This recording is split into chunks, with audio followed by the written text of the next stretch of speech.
सरमाल चली शुरुआत करेंगे छत्तीसगढ़ से जुड़ी खबरों की। अंबिकापुर नगर निगम की नवनिर्वाचित मेयर मंजूषा भगत और पार्षदों के शपथ ग्रहण समारोह का आयोजन अंबिकापुर पीजी कॉलेज की हॉकी स्टेडियम में किया गया।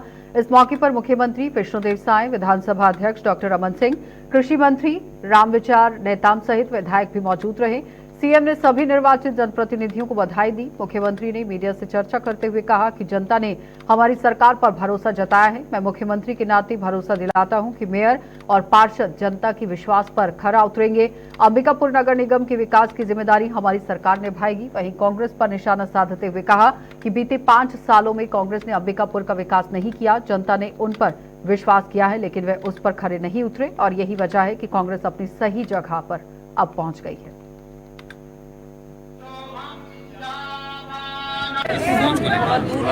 माँ महामाया की नगरी में मैंने शपथ लिया और आज से ही शहर में मूलभूत समस्या बहुत ज़्यादा है।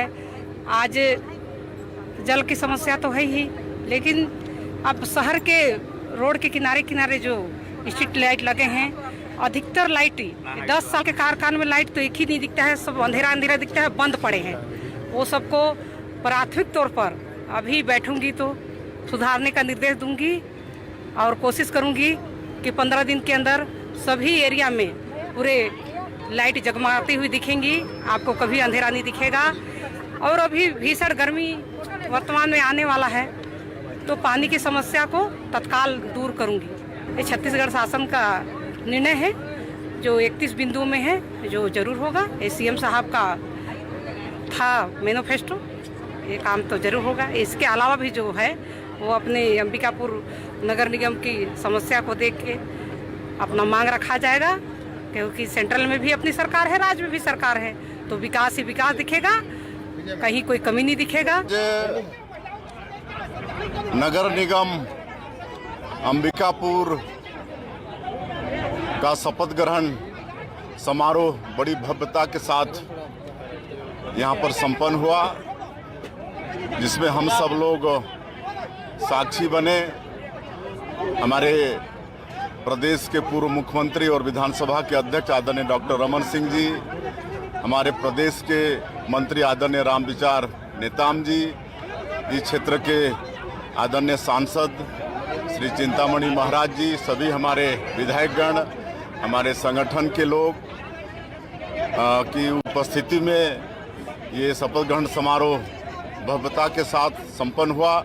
और इस अवसर पर मैं सबसे पहले यहाँ की महापौर श्रीमती मंजूषा भगत को बहुत बहुत बधाई शुभकामनाएं देता हूँ। साथ ही सभी निर्वाचित पार्षद, उनको भी मैं बहुत बहुत बधाई शुभकामना देता हूँ। एक बहुत बड़ा विश्वास जनता का मिला है और मैं मुख्यमंत्री के नाते कह सकता हूँ कि हमारे महापौर और हमारे पार्षदगण जनता के विश्वास में बिल्कुल खरा उतरेंगे। जो भी विकास यहाँ पर आवश्यक होगा नगर निगम के अंदर, उसको सरकार करवाएगी। और जो अटल विश्वास पत्र हम लोग लाए हैं नगर निकाय क्षेत्र के विकास के लिए, उसका 100% उसमें क्रियान्वयन होगा। कांग्रेस ने 5 साल बजट नहीं दिया, कांग्रेस ने 5 साल बजट नहीं दिया, अंबिकापुर को कुछ अच्छा बजट मिलेगा कि इस 5 सालों में? अब इसीलिए कांग्रेस कहाँ पर है आप सबको मालूम है। उसने 5 साल अवसर गंवा दिया। एक बड़ा जनादेश, जनता का विश्वास उनको मिला था और जनता के विश्वास में खरा नहीं उतरे, इसलिए अपने जगह पर पहुंच।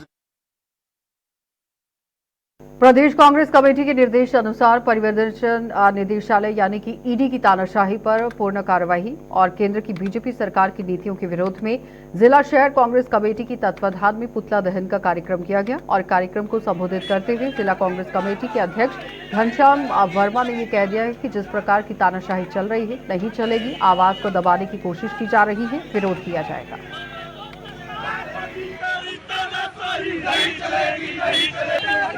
देश के केंद्र सरकार और राज्य के भारतीय जनता पार्टी की सरकार जिस तरह से कांग्रेसियों को निशाना बना करके ईडी और जितनी भी जांच एजेंसियां हैं उनको अपने अनुषंगिक संगठन के रूप में काम कर रही है। इसी तारतम्य में विगत दिनों कांग्रेस कार्यालय में ईडी ने सम्मन भेजा और सम्मन के जवाब देने हमारे महामंत्री मलकी सिंह गेदू जी ने जब ईडी कार्यालय गया तो उनके साथ बहुत बुरा बर्ताव किया गया है और कई घंटों तक उनको बैठाला गया है। इस तरह से ईडी के द्वारा बेवजह कांग्रेसियों को परेशान करने के कार्य किया जा रहा है। इनके विरोध में आज हम यहाँ पुतला दहन रखे हैं और 3 तारीख को स्मार्ट सिटी के तहत बिलासपुर शहर के विभिन्न क्षेत्रों में विकास कार्य किए गए हैं और बरसों पुराने तालाबों का सौंदर्यीकरण कर लोगों को एक सौगात दी गई है, जिसमें लोग मॉर्निंग वॉक के साथ साथ इवनिंग वॉक में भी आया करते हैं। लेकिन जब ये बात की जाती है यहाँ की सुरक्षा को लेकर, यहाँ शाम होते ही असामाजिक तत्वों का जमावड़ा लग जाता है। साथ ही यहाँ पर आप देखिए किस तरह से इलेक्ट्रिक पोल के पैनल को भी चोरी किया जा रहा है। अव्यवस्था को लेकर बात करें तो यहाँ लगे हुए जो स्टैचू हैं उनकी हालत काफी जर्जर हो चुकी है, जिसकी अधिकारी कोई सुध नहीं ले रहे। जतिया तालाब का हमने सौंदर्यीकरण तो किया है, लेकिन जतिया तालाब का उपयोग जनता ठीक से कर नहीं पा रहे। उसमें मेरा फोकस रहेगा जतिया तालाब में सुरक्षा व्यवस्था, जतिया तालाब में पानी की व्यवस्था और भी बाकी जो डेवलपमेंट कार्य बचे हैं उसको प्राथमिकता से लेकर के पहले करना है ताकि जनता को उसका फायदा मिल सके। असामाजिक तत्वों का काफ़ी डेरा रहता है वहाँ पे, उसी के लिए ही तो पुलिस प्रशासन का सहायता लिया जाएगा। इसके लिए एसपी साहब से बात भी हो गया है, उनके द्वारा बोला गया है कि हम हर हालत पे सहयोग करेंगे और जतिया तालाब का पूरा फायदा वार्ड की जनता एवं आसपास के क्षेत्र के लोगों को उसको मिलेगा। तो काफ़ी सारे उपकरण वहाँ से चोरी हो चुके हैं। जो भी उपकरण ठेकेदार के द्वारा अपने ठेका में बना करके दिया गया था, जिसको असामाजिक लोगों के द्वारा तोड़ दिया गया, उसे ठेकेदार द्वारा क्योंकि अभी ठेका का उसमें एग्रीमेंट में है तो उसको किसी दूसरे को देने से पहले उसको पुनः ठेकेदार को बुलवा करके फिर से उसको नया बना करके हम किसी ठेका के द्वारा संचालन करेंगे। आपके प्रयास से सौंदर्यीकरण किया गया था जतिया तालाब को, लगभग कितने लागत से? जतिया तालाब में लगभग 5 करोड़ का लगभग खर्च हुआ है। बाकी और भी खर्च उसमें करना है। स्मार्ट सिटी के तहत में उसका कार्य किए थे, कमिश्नर एवं इंजीनियर लोगों से बात हुआ है। इसको अपन जल्द ही चालू करेंगे और उसमें जो भी टूट फूट हुआ है उसके अलावा। छत्तीसगढ़ के बालोद जिले में विकास की गंगा तो बह रही है, पर मैदानी हकीकत अगर देखी जाए तो ग्रामीण क्षेत्रों में आज भी विकास अपनी विवशता पर आंसू बहा रहा है। आरोप है कि संबंधित विभाग के कर्मचारी और अधिकारियों ने खूब धन बटोरा है। पंचायतों से संबंधित विभाग के कर्मचारियों द्वारा जमकर भ्रष्टाचार किया जा रहा है। संबंधित विभाग में उच्च पद पर बैठे हुए अधिकारी न सुनने को तैयार हैं, न देखने को तैयार हैं। सिक्कों के खनन में अधिकारी मुंह, आंख, कान, नाक सब बंद कर बैठे हैं। हमारे यहाँ तो बाहर बहुत सारे ज्वलंत मुद्दा है और कई बार इस मुद्दा को उठा भी चुके हैं। टोटल जो खेल है कमीशन का खेल है, नीचे से लेकर ऊपर तक सभी अधिकारी कर्मचारी सब कमीशन में लिप्त हैं। इस वजह से गांव का विकास नहीं होता और सरपंच अपनी जो मनमानी करते हैं। इसमें तो ऐसा होता है कि जैसे जनपद वाले काम दे दिए है ना, वो पहले कमीशन पहले अपना हिस्से का ले लेते हैं, उसके बाद सरपंच काम देते हैं। जिसके काम हो या ना हो उनको उससे कोई मतलब नहीं है। कार्रवाई के लोग आवाज उठाते हैं पर उनकी आवाज को दबा दी जाती है। सिर्फ कमीशन, सभी अधिकारी कर्मचारी लिप्त हैं इसमें। कौन तो विकासखंड छुरा अंतर्गत रासेला क्षेत्र में सभी किसान यहां लो वोल्टेज की समस्या से परेशान हैं, जिसके चलते कुछ किसानों की फसलें सूखने की कगार पर हैं और पंप सही ढंग से नहीं चल पाने के चलते आने वाले गर्मी के दिनों में फसल का क्या हाल होगा, किसानों को ये चिंता सता रही है। वहीं पीने के पानी के लिए भी घरों में लगे हुए जो सिंगल फेज पंप हैं, इनके भी पंप नहीं चल पा रहे हैं, पीने की पानी की दिक्कत हो रही है। ये तो अब हमारे यहाँ विद्युत समस्या कहोगे तो बहुत भारी समस्या है। जैसे कभी अब हम लोगों ने धान बोए हैं तो ये इतना पूरा ऐसा हो गया कि पूरा सूखने कगार में हमारे खेत, सभी किसान भाइयों खेत जो है आज गंगार फट रहे हैं। और ये जो है इतना लो वोल्टेज चल रहा है कि इसमें घर में भी थोड़ा नल वल जो लगा है वो उनका भी ये नहीं उसमें, तो इसमें क्या है बहुत परेशानी हो रहा है। ये जैसा कि मान लो अभी हमारे पास तो अभी कम गर्मी है तो वो ले दे कैसे जो भी दिख रहा है वो दिख रहा है, लेकिन जैसा अभी मार्च अप्रैल जो आएगा तो इससे मेरे को लगता है सर कि शायद हमारा फसल जो है बच पाएगा। इससे हमारे क्षेत्र के सारे किसान बंधु जो है चिंतित है। हमारा वही निवेदन है प्रशासन से कि हमारे जो ये समस्या को आज सुलझा देते तो हमारे किसान भाइयों को जो है कुछ लागत बच जाता है। ऐसे तो अभी दिखाई दे रहा है कि 15-20% जो फसल हमारा जो है नुकसान हो चुका है।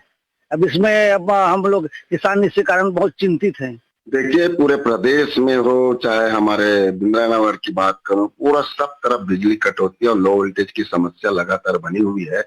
और आने वाले दिनों में जो गर्मी का दिन आने वाला है, मार्च अप्रैल मई महीना में, वहां तो और भय से भवावह स्थिति होने वाली है। इस बात को लेकर के हम लोग समूचे सदन में सभी हमारे सदस्य और हमारे प्रतिपक्ष नेताजी के साथ काफी नोकझोंक भी है सदन में। क्योंकि अभी बजट सत्र चल रहा है, सदन में भी बात किए, लेकिन सरकार का जो डबल इंजन की सरकार है, अब तो वो ट्रिपल इंजन की सरकार है बोलते हैं, लेकिन वो सब फेल साबित होता है। जिस प्रकार से छत्तीसगढ़ में सरफराज बिजली होती है और सरफराज बिजली होने के बाद भी यहाँ पे अघोषित बिजली कटौती हो, चाहे लो वोल्टेज की समस्या लगातार हमारे अंचल में, चाहे प्रदेश में लगातार लो वोल्टेज और बिजली कटौती बनी हुई है। और इस मामला को हमने कई बार संबंधित अधिकारी को भी अवगत कराया, लेकिन आज पर्यंत तक लगभग महीने भर बीतने जा रहा है। यहाँ तक कि गरीब किसानों का जो रबी फसल के धान है वो सूखने के कगार में है। हम फिर से आपके माध्यम, आपके चैनल के माध्यम से कहना चाहते हैं कि अघोषित जो बिजली कटौती है या लो वोल्टेज है उस पर ब्रेक लगाया जाए, नहीं तो किसानों की जो समस्या है भयानक होने वाले। यहाँ तक कि पीने की समस्या बनी हुई है। अभी वर्तमान में बोर्ड परीक्षा 10वीं 12वीं की परीक्षा बच्चे लोग की पेपर चल रही है, तो ऐसी स्थिति को देखते हुए हम चाहते हैं, हमारी मांग भी है और सभी जनप्रतिनिधि